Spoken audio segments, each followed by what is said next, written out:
It's Toby from Heavyweight MMA today with MMA Fighter Rod Costa on the verge of his fight coming up, defending his Bantamweight Eternal title against Alan Philpott. How are you, bro? Doing well, Toes. Yourself? Man, this fight's kind of exciting, is it? It feels like there's a little bit of tension, a little bit of rivalry between you two guys, right? Yeah, there is now. I don't think there's any rivalry. I think there's whatever he's trying to manufacture, you know. But yeah. Yeah, man, I had a chat with him, and he said that obviously he acknowledges your strength in BJJ especially, but he says that he'll outstrike, out-wrestle, and out-MMA you, bro. So what's your feelings on that? I hope he is confident that he can outstrike me. He's a striker, you know. He's definitely got no chance against me on the floor. So I would hope he'll be confident at least on the striking. We'll see. We'll see how he does in MMA. He talks so much about his striking. And again, I've been confident before in the striking and got, it didn't go my way. But what has he done in striking? He's, apart from having a bunch of fights, you know, at least in the last few fights he's had, who has he hurt on the feet? Do you remember? Do you remember the last person you hurt on his feet? Honest question. No. Maybe he has. Yeah, I mean, he's got. Maybe he has. I'm just honestly asking. then, I don't know. And also, what has he done in boxing, kickboxing? Nothing, you know. I've competed against the best jiu-jitsu guys in the world.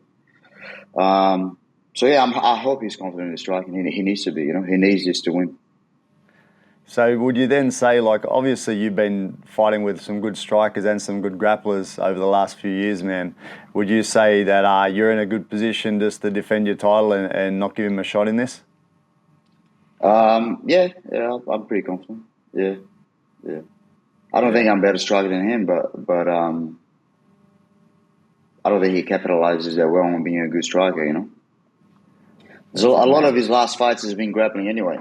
He'll try not to grapple me, maybe he'll grapple me, but most likely he'll try not to grapple me. But if you look at all of his last fights, he's grappling all of them, and a bunch of them he started, you know.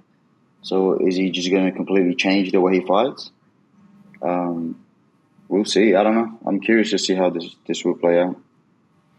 Yeah, man. And there was also, I remember he was saying something about that you guys were matched up, but then you took a grappling match. What was that about? I never was matched up with him. I just did an interview last week about this or beginning of this week. And what happened was I did an interview, right? And someone asked me if I would fight him or what I think about the fight, or him and Sean Etchell, right? Someone asked me about the fight, and I was like, yeah, it's a good fight. I wouldn't mind fighting the winner, right? I never said I would definitely fight the winner, and this is my next fight for sure. But then it was never offered to me because I told Ben before my fight with Ethan, before I fought in Sydney, I told Ben and Cam and the guys that I was just going to skip the October card, right? So before even the fight, so there's no even time for them to offer me a fight. So I just told them like I want to skip October, deal with a couple of things. Not October. I want to skip whatever the card was. There's a couple of things I want to give attention to, and then I'll fight beginning of the year before I even knew who was going to win that fight, you know. And as soon as and then the grappling matches, because I fought in Sydney, and I had already agreed to the show. It's a show they do in Perth, Battlegrounds. It's awesome. It's professional. It's like one of those professional jiu-jitsu shows, you know, there's not many around. But I had agreed to that a while back. I was the main event of that show. There was a guy coming from Melbourne to compete. And I just didn't pull out, you know. I fought, but it's just, I think he needs that to build his confidence. You know, he says I avoided him and I didn't avoid anyone. He wasn't even offered to me because they knew I wasn't going to fight until beginning of this year. And something else he keeps saying about I'm holding the division back. Toby, I don't give a fuck about the belt. Yeah. If Ben or Cam came to me and was like, "Oh, we're gonna do an interim fight, or we're gonna strip you and give him the belt," I don't care. Yeah. Why do I care? I don't. You know what I mean? So it's just ridiculous. But that's what happened with the comp. I just did the comp anyway, and it ended up well for me. And took the time, dealt with what I had to deal with, and I don't. I said this in the last interview, but I don't even think they asked me before they announced the fight, because Ben knows he doesn't have to do any of that, you know. So Yeah. that's what actually happened. Man, you said you don't care about the belt and that. Is that one of the reasons that you kind of just take the other fights? You fought the last 2 fights at featherweight. Is that just because that was what was available against good opponents? Is that rather than actually focusing on just defending the belt? No, I wanted to fight bantamweight. It's just that there wasn't. They never offered me a fight at bantamweight. Never. That I didn't take. So between my last fight when I won the belt, I think they wanted to play out the division. You know, there's a couple of fights they tried to make. I think that's before Cody went to Hacks, and a couple other things were happening at bantamweight. So I think a little bit of was that. And then when it came to the Sydney card, we thought Della was going to fight on that card. We had, I think, Becca fighting on a card, either that card or a card close to it. So I just wanted to fight on that card, but there wasn't any bantamweight that was available. Or that they wanted to fight on that card, you know. So I just took it at featherweight. So it's not me trying to hold the division down or not accepting fights at bantamweight. It's just that there wasn't anything around that the promotion wanted to do. You know, after I lost to Van Heeden for the double belt, I made it clear that I want to concentrate on bantamweight. But I'll take a featherweight fight if there's nothing around. Fair enough. And on that, bro, like obviously fighting a different weight division, 10 pounds difference. How does it feel like now that you're going back to bantamweight and you're dropping weight, man? Does that affect you much? Do you feel good at the featherweight? Do you feel better at bantamweight? Like, what's the feeling? I feel better at featherweight just because training camp is easier, because I can basically I don't have to watch what I eat at all, and the week of the fight I do a cut, you know. I'm still eating healthy, but I don't have to count calories and all those things. And at bantamweight, I just have to be more strict. So So it's not really in training. Training is fine, you know. It's just the in betweens, like the moments that you going to bed a bit more hungry, but it's whatever. You know? It's part of the sport. It's not that bad. And then when you actually get in the ring, you feel much different because of having the chance to eat a bit more normally, or it's better because you're lighter, or what do you think?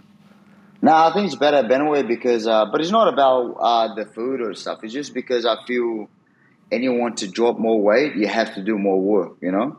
So even if you're still training hard, but you have to do those extra like cardio sessions. You have to do a little bit more, you know. And I think that gets you in a bit of a better, a better cardio state. It could also just be mental because you're focusing a lot more. You have to be disciplined, you know. Every professional fighter trains hard anyway, but you just have to do that a little bit more to cut the weight. So I think because of that, you feel a little bit fitter, you know. Yeah, it's a little bit more of a sacrifice, right? So it feels like you've given a bit more, and that's exactly. Yeah, you have to do that little bit extra. Man, still training at Scrappy MMA along with your Costa Academy? Yeah. So I do nights at my gym. Just grappling and wrestling and things. And in the mornings we do a Scrappy. Yeah. Fair enough, bro. And who's your key sort of training partners over at Scrappy, bro? I train a lot with Toby. He's fighting on the card as well. I do some stuff with Mini T. I train with Jack Becker a lot. I do every once in a while. I try to help out. Not help out, but I try to go in with Della, you know, so I can get helped out. So it's always good to, even though he's heavy, he trains in a way that I feel we can both get something out of it. So it's always good to train with high level guys like that, and Loza, some of the guys. I'm always training. Ryan jumps in and is a very good helper all the time. Ryan Gray, so there's a lot of people. Yeah. And how's the Costa Academy going, man? Growing, getting better, profitable? Yeah, it's doing well, man. Yeah, I enjoy it. I've gone back to doing a lot more grappling recently. Since the last few months, it's good. We got a good group of people there. I got a lot of people to help me out as well. Ming, Marco, Becca's there too all the time. It's great. Yeah, I think it's a How many black belts you got there, bro?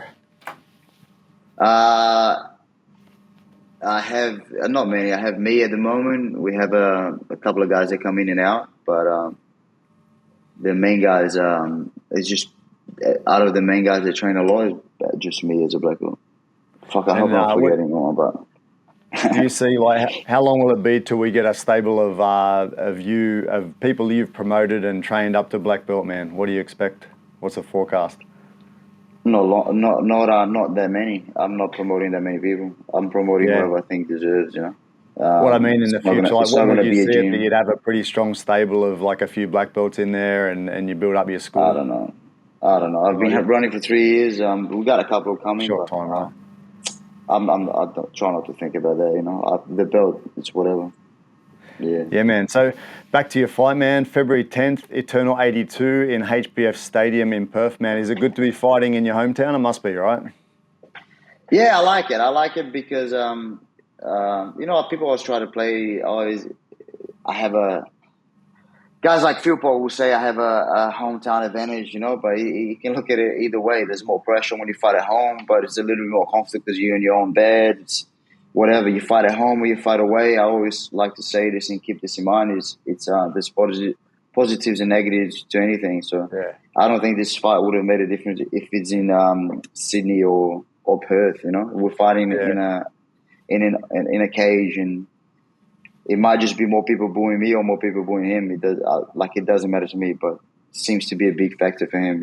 It's whatever. Yeah. I think it's great because I stay at home. I don't have to go to a hotel, and I have more friends and family around to the week of the fight. But I also like going away. You have your crew going away. You do your hotel. It feels familiar. If you fought a little bit, you're kind of used to that feeling. So I like both. But yeah, it's good to be at home. Yeah, like you said, there's always positives and negatives to everything, right, man? All right, man. So Alan gave the prediction that he'll be doing a scissor takedown to heel hook to take you out of there, bro. What's your prediction? My prediction is he quits in this fight, and I'm gonna take whatever he gives me. Yeah. Yeah. Any estimated rounds, ladder rounds? Nah, whatever. Whenever he makes a mistake, I feel I'll get him. If you tap into Abdallah and those guys, and if you make a mistake, I'm gonna catch you. Nice, man. I'm really looking forward to this fight. A bit of tension in there. It's good to see. Two good fighters about to face off, man. Very much looking forward to it. Thanks very much for your time, Rod. I appreciate it. Right up close to your camp. Only 2 weeks to go, and we'll get to watch you guys fight. Thanks again, man. Easy. Thanks, Toby.